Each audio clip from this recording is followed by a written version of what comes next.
जयराम जी की सभी बच्चे ये कह रहे थे कि सर साइंस स्टार्ट कर दो। ठीक है, तो आज से क्लास 10 की वही साइंस स्टार्ट हो रही है। साइंस स्टार्ट करते समय हमने यहाँ देखा, यहाँ लिखा है कक्षा 10 और विज्ञान। यहाँ पहला चैप्टर अपन आ गए, तो चैप्टर में क्या लिखा है? पहले पार्ट का नाम है रासायनिक अभिक्रिया एवं समीकरण। नाम क्या है? रासायनिक अभिक्रिया एवं समीकरण। ठीक, यहां से हमें देखिए इस बात का पता होना बहुत ज्यादा जरूरी है कि आना कितने अंक का है। क्या है? आना कितने अंक का है। तो पहले नंबर तो हमें यह पता होना चाहिए, फिर उसके बाद उसके हिसाब से अपन क्या कर सकते हैं? पढ़ सकते हैं, तो कम मेहनत में अधिक अंक ला सकते हैं। तो मैं आपको बता दूं कि इस चैप्टर से जो पहला है, इससे केवल 6 अंक का आना है। कितने का आना है? 6 अंक का। 6 अंक में एक क्वेश्चन रहेगा आपका 2 नंबर का, एक क्वेश्चन रहेगा 3 नंबर का, और एक रहेगा आपका ऑब्जेक्टिव टाइप क्वेश्चन। यानी कि कहा जाए तो 2 और 3 मिलाकर के 5, और ये टोटल 6 अंक का आपका इस चैप्टर से आना है। तो बात ऑब्जेक्टिव की आई, किसकी आई? ऑब्जेक्टिव की। तो ऑब्जेक्टिव आप ये जो विकल्प हैं इनके लिए आप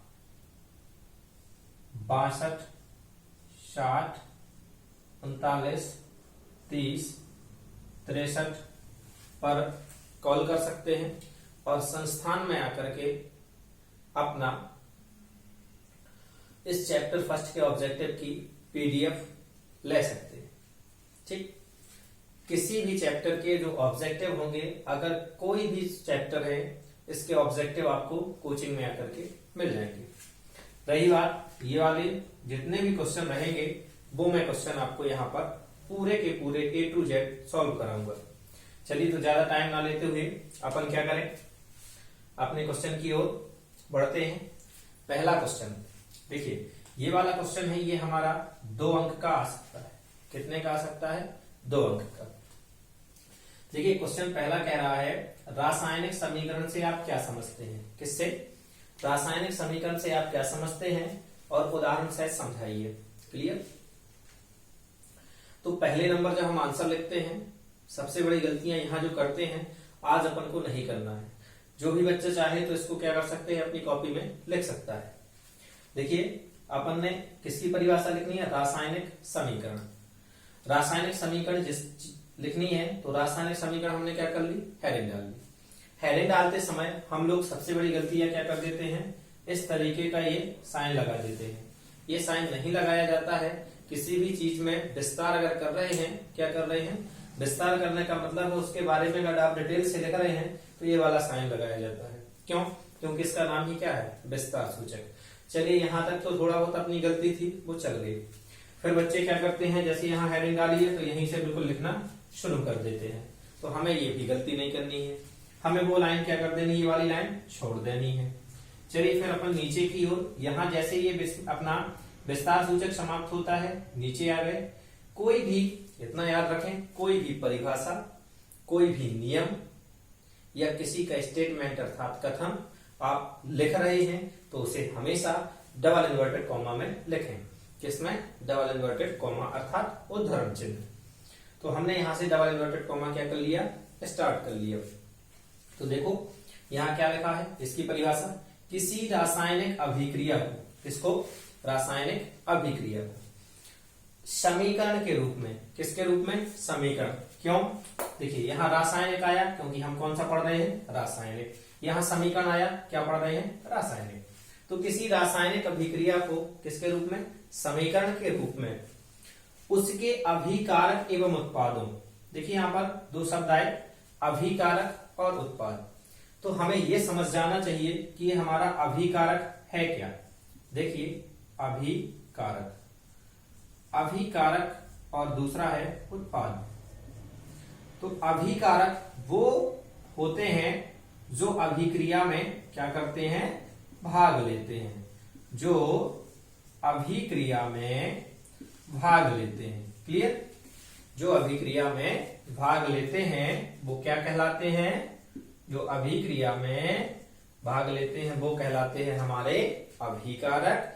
और अभिक्रिया के बाद अर्थात जो बनता है, अभिक्रिया जब संपन्न हो गई उसके बाद जो नया पदार्थ बन करके आता है उसे हम क्या कहते हैं? उत्पाद।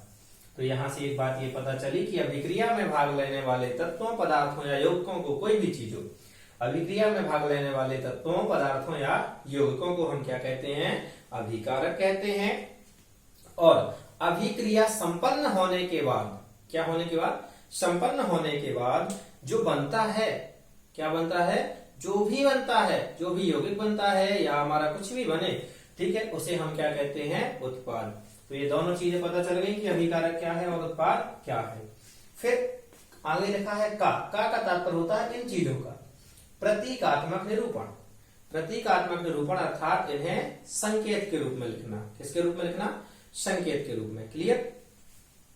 तो किसी रासायनिक अभिक्रिया को समीकरण के रूप में उसके अभिकारक एवं उत्पादों का प्रतीकात्मक निरूपण, कौन सा निरूपण? प्रतीकात्मक निरूपण क्या कहलाता है? रासायनिक समीकरण। जिस भी किसी की हम परिभाषा लिखते हैं तो वो जैसे ही वो शब्द आए, कहते हैं से पहले या कहलाते हैं से पहले वो शब्द जरूर आएगा, तो उस वाले शब्द को हमें सिंगल इन्वर्टेड कॉमा के से क्या कर देना है? लगा देना है। और उसके नीचे एक लाइन जरूर क्या कर देनी है? खींच देनी है। क्यों?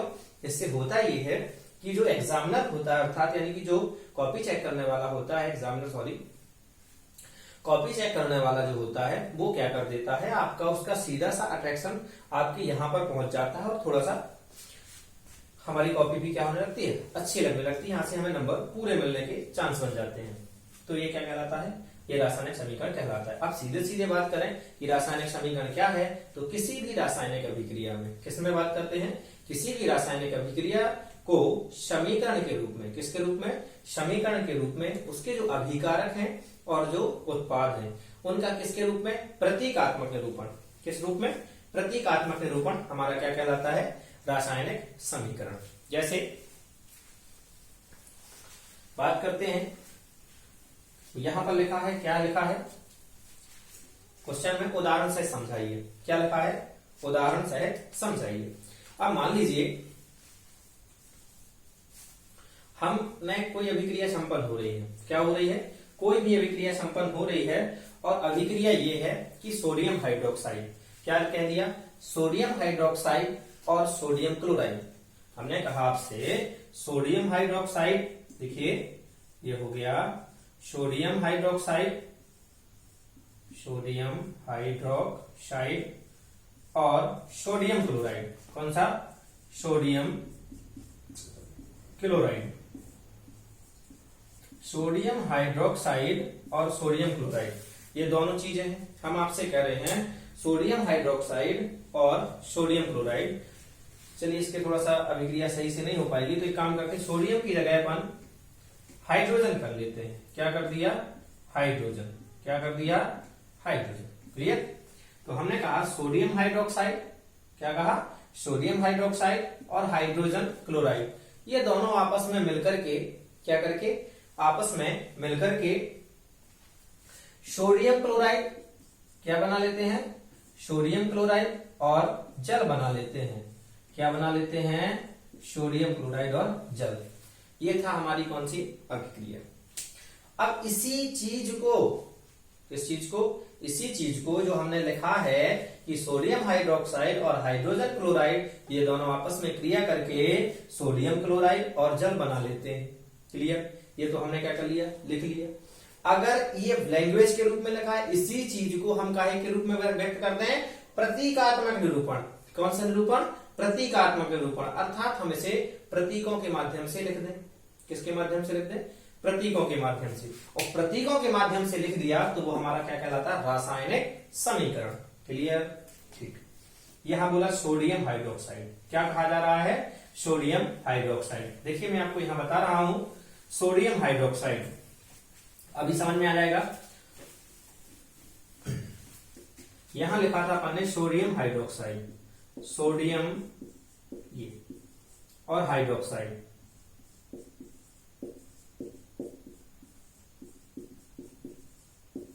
Sodium hydroxide. और ये दूसरा क्या था, हाइड्रोजन क्लोराइड, ये लिखा अपन ने हाइड्रोजन क्लोराइड। अब ये क्या करते हैं भैया, आपस में मिलकर के, क्या करके, आपस में मिलकर के, मिलने का मतलब प्लस हो जाना, आपस में मिलकर के ये क्या बना लेते हैं, सोडियम क्लोराइड।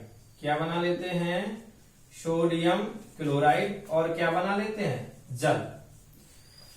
तो इसको, ये हमारा रासायनिक समीकरण नहीं, इसे अगर हमने प्रतीकों के माध्यम से लिख दिया तो हमारा क्या बन जाएगा, रासायनिक समीकरण। जैसे बात है सोडियम हाइड्रोक्साइड, चलिए सोडियम का संकेत क्या होता है, Na, हाइड्रोक्साइड का OH क्या होता है, NaOH प्लस, क्योंकि ये दोनों जुड़ रहे हैं, हाइड्रोजन यानी H, क्लोराइड यानी कि Cl, ये दोनों आपस में क्या हो रहे हैं, मिलकर के क्या बना लेते हैं, सोडियम क्लोराइड। क्या बना लेते हैं, सोडियम क्लोराइड। इसके बाद दूसरा, यहां आगे क्या कह रहा है, जल। क्या कह रहा है, जल। तो जल का फॉर्मूला क्या होता है, H2O। यहां पर हो गया हमारा ये सोडियम क्लोराइड बना लेते हैं और क्या बना लेते हैं, जल। ये अभिक्रिया कौन कर रहे हैं, ये दोनों। कौन कर रहे हैं, ये दोनों। कौन कौन से, सोडियम हाइड्रोक्साइड और HCl। तो यहां पर ये दोनों क्या कहलाएंगे, अभिकारक। क्या कहलाएंगे, अभिकारक। धन्यवाद। ये दोनों अभिकारक कहलाएंगे। और ये जो दोनों बनकर के तैयार हो रहे हैं, हमने अभी आपको बताया था, जो बनकर के तैयार हो रहे हैं वो क्या कहलाते हैं, हमारे उत्पाद। क्लियर। देखो यहां था, अब समझ में आ गया कि अभिकारक और उत्पाद, इन दोनों का प्रतीकात्मक निरूपण, किसके रूप में, प्रतीकात्मक। ये प्रतीकों के माध्यम से हमने लिख लिया। प्रतीकात्मक निरूपण क्या कहलाता है, रासायनिक समीकरण कहलाता है।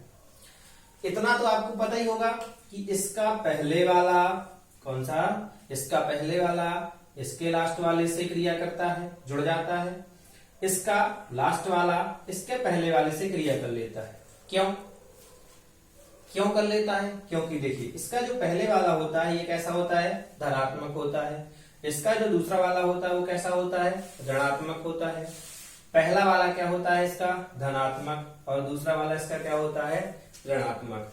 तो ध्यान से, ये धन वाला कहां जाएगा, इसके ऋण की ओर, और ये वाला ऋण वाला कहां जाएगा, इसके धन की ओर। जाएगा कि नहीं जाएगा, क्यों, क्योंकि आपको पता है कि एक जैसे अगर होते हैं तो वो आपस में नहीं जुड़ सकते। अब ये अलग अलग ही क्यों जुड़ते हैं, मतलब इसके पास एक धनावेश है तो इसके पास क्या है, एक ऋणावेश है। क्लियर होता है। उसी तरीके के ये क्या होते हैं, ये अपन बाद में बात करेंगे इस चीज पे चर्चा। केवल अभी अपन बात करना है केवल सोडियम यानी कि रासायनिक समीकरण। तो रासायनिक समीकरण समझ में आया। फिर रासायनिक समीकरण के बाद देखते हैं, अब ये तो एक क्वेश्चन हो गया। कौन सा क्वेश्चन हो गया, पहला क्वेश्चन।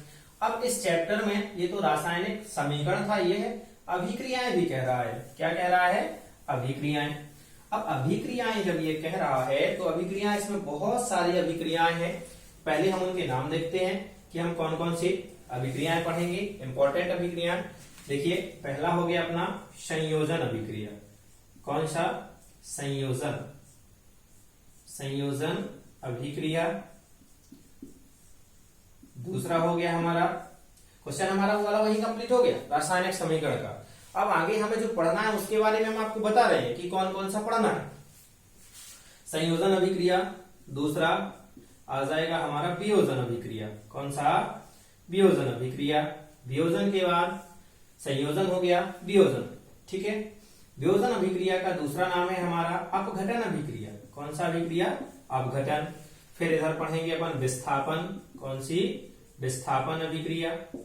विस्थापन के बाद अगली हो जाएगी हमारी द्विविस्थापन अभिक्रिया। अगली क्या हो जाएगी, द्विविस्थापन अभिक्रिया। 4 हो गए। 5वां हम पढ़ेंगे ऊष्माक्षेपी अभिक्रिया। कौन सा पढ़ेंगे, ऊष्माक्षेपी।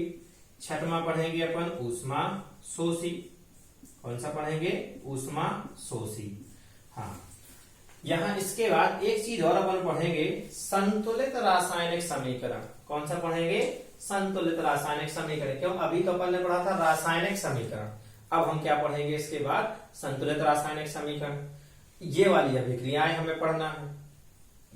ठीक, चलिए अब अपन आ जाते हैं दूसरे क्वेश्चन पे। किस पर आ जाते हैं? दूसरे क्वेश्चन पे। पहला क्वेश्चन हमारा कंप्लीट हो गया, सभी को समझ में आया। देखिए, अगर कोई भी दिक्कत आपको जाती है समझने में तो कृपया करके कमेंट आप कर सकते हैं, जिससे हम आपके लिए क्या कर सकते हैं और स्पेशल तरीके से उस चीज को एक्सप्लेन कर सकते हैं। ठीक, यदि आप कोचिंग ज्वाइन करना चाहते हैं तो आप क्या कर सकते हैं, संस्थान में बिल्कुल आ सकते हैं।